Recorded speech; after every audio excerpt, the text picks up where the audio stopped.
What is up, everyone? My name is Д.Полка, and today we have a special edition of Poker Hands. Going to be taking a look at a hand from the movie Rounders that I think you all are going to enjoy. Like Papa Wallenda said, life is on the wire. The rest is just waiting. Pasadena. I'd raise. Raise 500. Fold. It's a position raise, I call it. Our action begins with Mike McDermott opening up the button with ace-9 suited into the blinds. Definitely the right play, kind of no matter what your stack depth is, but this hand has even more value considering that they are many blinds deep, 250 big blinds deep to start the hand. The small blind folds, and Тэddi KGB in the big blind now decides to flat with aces, which is a little bit on the peculiar side.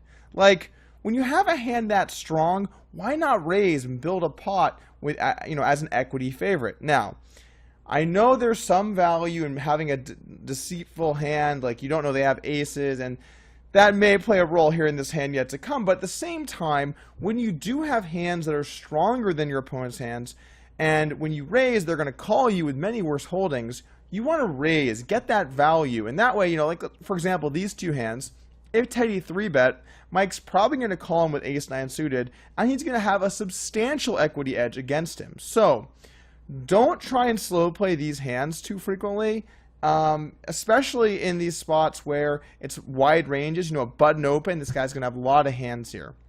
Now, there's a couple reasons why the flat's a little less bad. You are very deep, and as you become deeper, making your range more obvious and more clear does have some drawbacks, so there's a slight advantage in that. And then additionally, in the big blind against a button raise, you're going to have a lot of other weak hands you might want to call with too. Having aces there protects them. So there are some small, maybe minor points why I like flatting aces pretty, but overall, you want to be raising. Let's take a look at the flop. Here's the beauty of this game. Go ahead. I just got top 2 pair on the flop, and I want to keep him in the hand. Against your average guy, I'd set a bear trap, hardly bet at all. Let him walk into it. But KGB's too smart for that. So what I've got to do is overbet the pot. Make it look like I'm trying to buy it. Bet 2,000. Then he plays back at me, and I get paid off.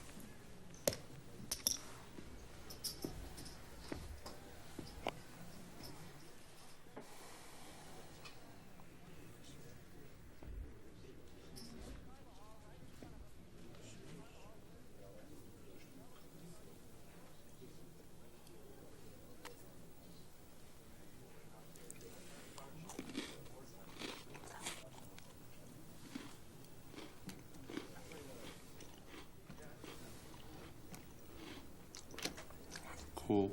The flop comes ace-9-8 with a flush draw, and both players have nailed the flop. Тэddi in the big blind flops top set, and Mike flops top 2, thinking about Vegas and the Mirage. So at this point, it makes sense for Mike to bet, and it does make sense for him to bet on the big side.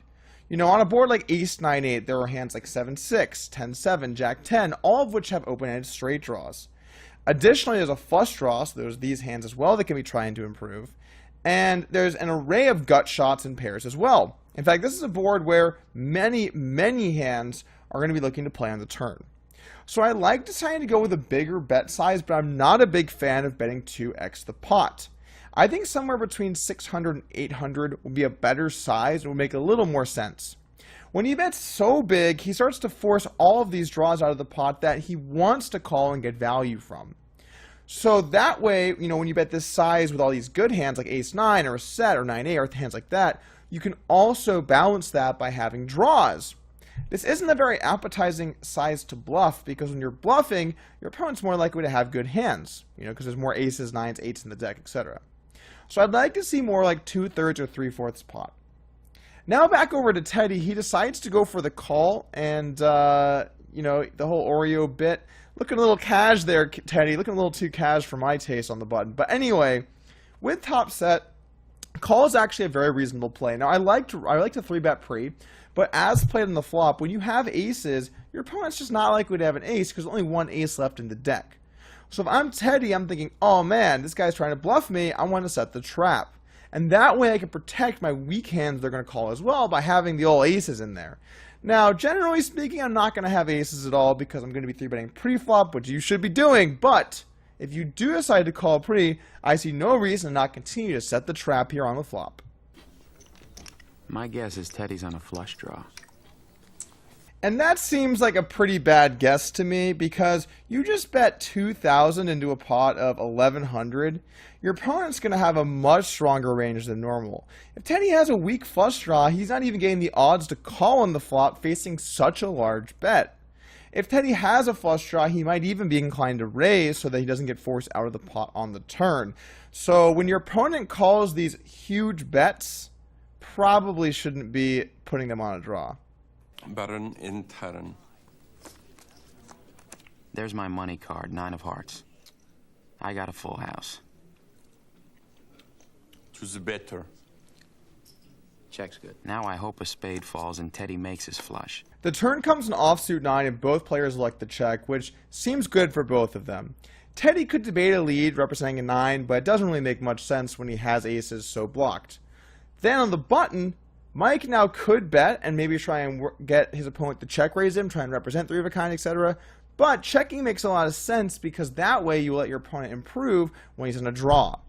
Now that the turn's a 9, it's even more likely that Teddy's on a draw. Again, I did say that it's not that likely, but it's now more likely he's on a draw because there's less 9s out there as well. So everything's getting kind of locked down, and if you have a boat, it can often make sense to slow play. Now, I'm not saying always slow play your boats. If you're just like, oh, I'm going to slow play on my boats from now on, you're going to miss some value. But in a spot like this, where your opponent is so likely to be on a draw, on a straight draw, flush draw type hand, maybe a combo draw, maybe jack 10, maybe a good flush draw, etc.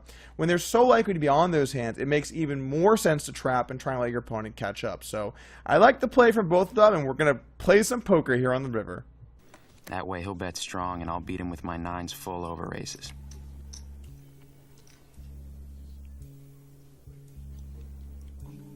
I'm gonna bet. Bet 15,000. Time.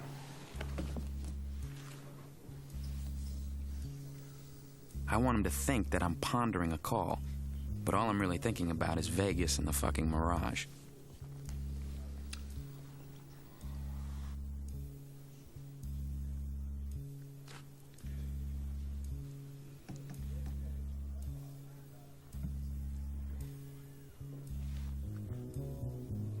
All right, you're 15, plus I have another 33 to raise you.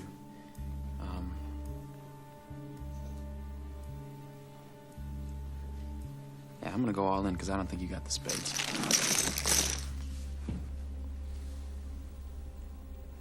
You're right. I don't have spades.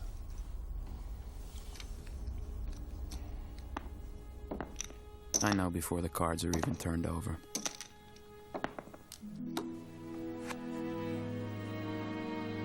Aces full, Mike. So the river comes the 3 of spades and the flush completes. And now Teddy decides to lead out for $15,000 into a $5,000 pot. I'm not really a fan of this play for a couple of reasons. First off, if your opponent has a flush, which I guess he's trying to get value from, you might even conceivably make him fold that hand, where if you check and he bets, you can check raise him and he has a tough spot. So I don't think it's even good against flushes. And then most of the time in this spot where you have aces here, your opponent's just going to have completely nothing. And if your opponent has nothing, you make way more from them having a shot to try and bluff at the pot. So I don't really like this move against really anything. I mean, maybe against specifically ace-9 because then they can jam and you stack them, but really I'm not a big fan of this play. Either bet normal to get him to raise so you can jam, or go for the check raise and look to try and capitalize on hands like flushes. Maybe make some more versus the bluffs. Both reasonable plays. The 3x pot lead, not really a good play. Anyway, after the lead, Mike really has no choice but to shove here because he only loses to specifically ace-ace, which is pretty sick that that's the hand he had. Almost like it's rigged, guys. Almost. Anyway, he loses to specifically ace-ace, and that's it. And aces should be re-raising pre-flop. So You know, definitely standard from Mike. Don't really like the lead here from Teddy. And, you know, really, this is just a cooler situation. And really, if you think about the hand, if it had gone open 3-bet call, it would have gone down somewhat similar, really. It just would have been a little bit less of a cooler, considering this is a single raise pot versus a 3-bet pot. But at the same time, this is part of poker, and this is why, Mike, Matt Damon over there, you don't buy in with your roll and then have to, you know, get back into a normal job afterwards. So really, there's a good lesson here in bankroll management to take away, as well as the hand analysis. Thank you for joining us here today for the first video of our Poker Hand Special Edition Rounders series. We're going to do a few more of these, and if you liked it, hit that subscribe button and stay tuned for the next parts. The answer is they're both completely wrong. Ace-Jack here should be a check call. Let's think about the kinds of hands that Torelli is going to call his all-in with. Always going to be calling with a flush. Always should be calling with a set. Always should be calling with ace-queen.